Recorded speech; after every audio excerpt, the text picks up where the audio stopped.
I was born 3 months early. I was a premature baby.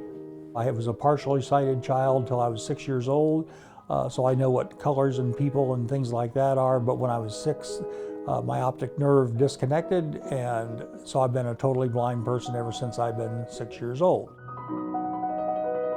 I've loved music all my life. I was a student at School for the Blind from 1958 to 68, and while there I took 6 years of piano, 1 year of organ. I learned to play my cornet there. At the end of freshman year, I went home to high school for 3 years in Shelby, Ohio. Was in the concert band, choir, everything musically I could get my hands on. I had never marched until I went to Shelby to high school, and they said, "Hey, would you like to be in the marching band?" So I tried out, and they showed me how to march, and it's like riding a bicycle. You know, you get that feel of the 8 to 5 with your lifting your feet and making those turns. And I marched part-time my sophomore, junior year, and my senior year I marched pregame and halftime, and that's when I first had the idea, because I knew I was going to go to Ohio State. They said, "Well, why don't you try out for the marching band?" My first contact with Greg was a letter that he wrote to me when he was a senior at Shelby High School.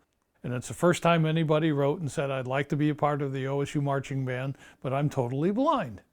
Some letters you can answer right away, and others you just have to sit and think about it for a while. And I finally said, "Greg, you can come, but you're going to be treated like everybody else." And he immediately wrote back and said, "That's the only way I'm coming." So that was the start. We knew that it was going to be a challenge for both of us. So I showed up for tryouts, and the first day when we went outside to learn all the moves, and of course Ohio State's marching techniques were all different from what I was used to in high school. The only thing that was the same was the memorization of music, really. But when we got outside, they would describe all the things we needed to know, like facing moves that the band makes for when they come on the field for the ramp and things like that. Somebody would take me aside and show me what those moves were with my feet and my hands. And those guys had never been around a blind person before, but you never would have known that. We have a system, an audition system. You are graded over a period of 2 days on your marching skills. You are receiving at least one sit-down audition. We have these grades, and we have them on little tags, and the tags are up on a board. And the director is the one who looks at the tags, and with others in the room says, "I think this is one we need to cut. The marching scores and the playing scores are below average." And then you get somebody with extremely high playing grades but low marching grades, or the other way around, and you really have to decide what's the potential here.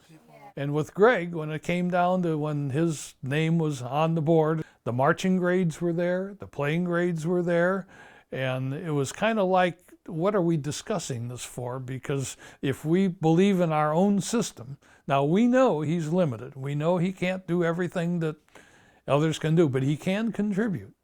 And let's take it and see what happens.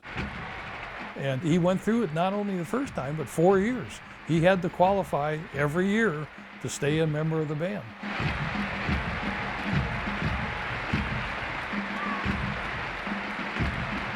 I never wanted to have a marching assistant on the field, and the mistakes I made weren't mistakes of omission, they were mistakes of commission, because, for instance, for facing movements, I might turn 89 degrees instead of 90. It was correcting those mistakes that was a problem, because of course the band moves at 180 beats a minute, and correcting any mistake at that speed is difficult. He really did everything the band did except march in a standard pregame and halftime show.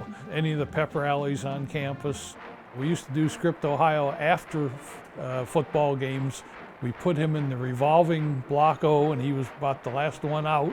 So he didn't have to go around the big O and the H and the I and the O. And you'd never find Greg in there. You wouldn't say there's some guy that's, you know, he looks like he's lost.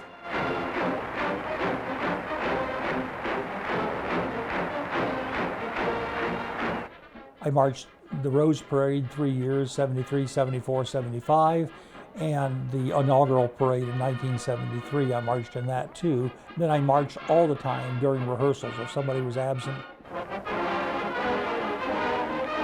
1974, and we knew it was going to be Greg's last season in the marching band, and we really wanted to get him on the field for part of a halftime show.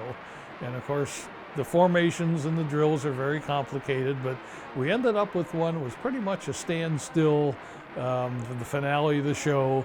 And Greg's squad leader came up and he said, you know, I have a position right close to the field, and he said I could march off and Greg could march on and take my spot. That day was a big day for me because I knew that was my last game. I challenged for 3 years, every week challenged to try to get on that field.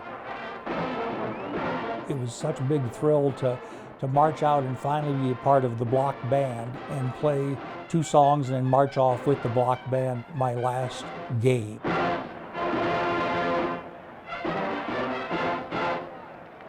Greg's appearance in the band and his membership, it showed us that there are some special people, and here's somebody who doesn't fit the norm, and he's there. And a couple of years later there were women that didn't fit the norm. We'd been an all-male band for almost 100 years, and I think it just opened up our minds to the possibilities that somebody can come in from a different background and still be successful as a member of the band.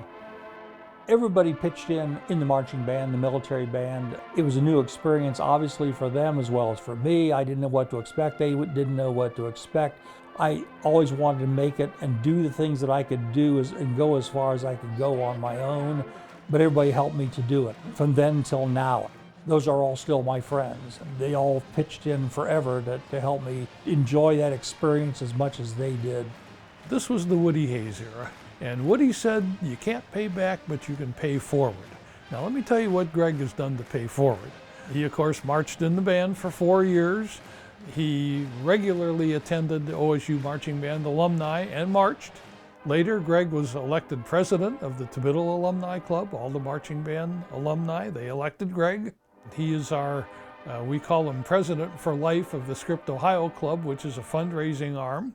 Several years ago, this group called the Hyper Band, which is band alums, small groups that play at wedding receptions and birthday parties. Greg coordinates that. It's an absolute example of what can be done.